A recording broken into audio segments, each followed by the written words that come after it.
सिक्किम में जलजले के झटके महसूस किए गए हैं। रिएक्टर स्केल पर जलजले की शिद्दत 4.3 रिकॉर्ड की गई है। तो वहीं सुबह करीब 4:15 बजे जब लोग सो रहे थे, सिक्किम जलजले की जद में आया। जलजले के झटके महसूस किए गए। जलजले का मरकज सिक्किम के युकसोम के करीब 70 किलोमीटर शुमाल मगरिब की तरफ था। और आप ये तस्वीरें देख सकते हैं जब सिक्किम सो रहा था। अमूमन लोग उस वक्त सो रहे थे। सुबह सुबह ही सिक्किम में जलजले के झटके महसूस किए गए। तो बड़ी जानकारी सिक्किम से आपको बता दें, जलजले के झटके महसूस किए गए हैं।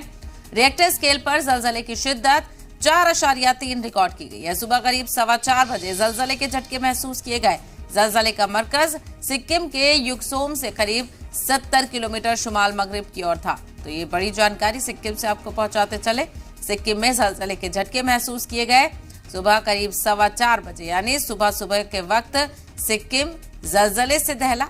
हालांकि तकरीबन लोग उस वक्त सो रहे थे और ऐसे में जलजले के झटके महसूस किए गए। तो रिएक्टर स्केल पर जलजले की शिद्दत 4.3 बताई जा रही है। जलजले का मरकज सिक्किम के युकसोम से करीब 70 किलोमीटर शुमाल मगरिब की ओर था।